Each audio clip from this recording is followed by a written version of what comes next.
Hi everyone, welcome to our end of year review series for pre-K. Most of this, I will say, was not Timberdoodle based, but there was some, so let me point out what was what, and we'll get into what I thought about what we used. First of all, Timberdoodle based was this doodle and draw inside, outside, and everywhere. We did not order this at the get-go. I did not order this until I think January. And I'm kind of glad we did.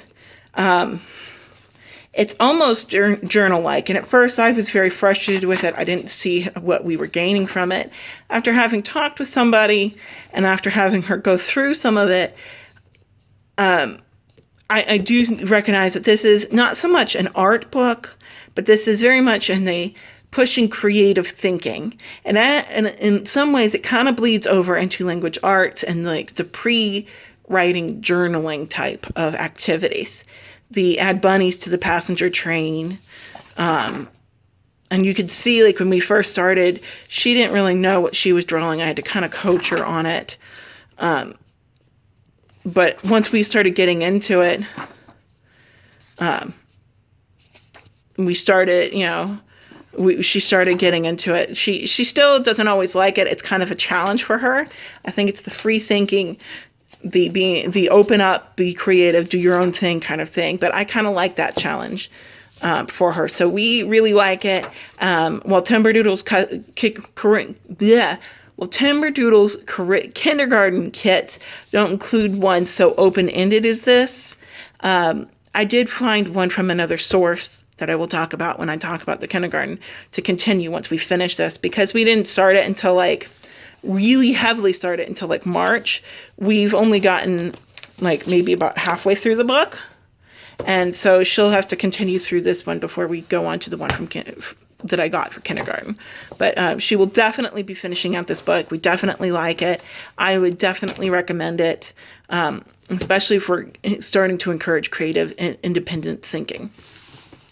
The next one that we got, it wasn't this particular one that we used this year. This is actually the book for kindergarten because it's the second book in the series, but it's a very similar book. And because it's a cut up book, we don't have the book the original one to show you.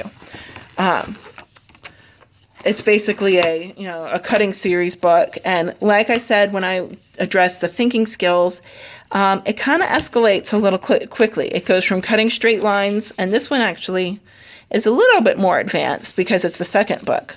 But it goes from cutting straight lines to really, truly challenging stuff in a fairly short order. But we really like the series. At her 5-year checkup yesterday, even her doctor was impressed with her cutting skills that she's developed from this book. Her doctor looked at her cutting skills from the end of the year and said that she knows adults who can't cut as well. So I highly recommend the Kumon Cutting series. After we finished the first one of this, I had found at a consignment sale, so we just used it, this book of pasting jigsaw puzzles. And it's a little bit more challenging. I don't think I would recommend it as heavily. These are recommended and show up in one of the younger Timberdoodle kits. I want to say the preschool. I thought it was quite age appropriate at the pre-K level. But there's a reason why Timberdoodle chooses this over this, I think. And I would not, as I said, I got this for kindergarten, and we will not be finishing this. This one's just kind of gotten a little too hard to do and challenging, and I would not go back to this one. This one was just too frustrating. We really liked this series, though, and she thought this one was really fun, whereas this one kind of showed up as busy work. The other thing I have to talk about that's Timberdoodle related, unfortunately I don't have anything to show you, is the scissors that Timberdoodle recommends. It's these easy squeeze scissors that kind of grip and you cut it like this. The reason why I don't have them to show you is because they're so cheap and the blades are so dull that they don't cut. They're terrible. I hated them. My daughter liked to use them because they were easier for her, and they didn't make her have to develop the hand muscles required to actually really cut with scissors. But they weren't cutting through the paper. She was tearing the paper, and it wasn't really doing the job. And so we would end up having fights because she wouldn't want to have to do the work with the real scissors, and I wouldn't didn't want her using the scissors that wouldn't work. So, and a frustration fit, I just threw the $5 pair of scissors away. I really would not recommend those. That's one of that and the science were the two big things that I thought were big flat duds. The scissors were the only thing that I almost just chewed out Timberdoodle on the review and left a real nasty review over because I was just over them. I thought they were worthless. I was kind of annoyed that I bought them. I should have listened to my gut and not gotten them. They're terrible first scissors. But I won't continue ranting. The last thing I got, I found this at Costco. And as I have learned throughout time, like all things from Costco, sometimes you find great finds.